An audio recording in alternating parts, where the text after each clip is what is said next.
Tribunal যে রায় দিয়েছে সে রায়টাকে মেনে নিয়ে আমার বক্তব্য হলো এই যে এই রায়টা ভিন্নভাবে হইলেও হইতে পারত, হয়নি, যেটা আমার বিপক্ষে গিয়েছে।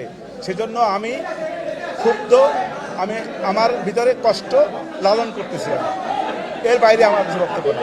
ওরে বাটপার, তোরে তো আমরা তো চিনে আলাইছি, তুই মান্দার পোলা কত বড় খারাপ, খানকির পোলা, তোর কলছি আমি ফুটা কইরা দেবো, একদম ফুটা কইরা দেবো।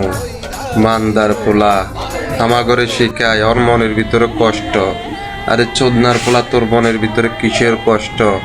কষ্ট তো হইলো আমাদের কলিজার ভিতরে। তোর কলসি আমি ফুটা করে দেবো, খানকির পোলা, বাটপার। ওরে বাটপার, কত বড় শ্যান পিলিয়া তুই, খানকির পোলা, তোর কলসি আমি ফুটা কইরা দেবো, চোদনার পোলা, বাঘ শালার শালা।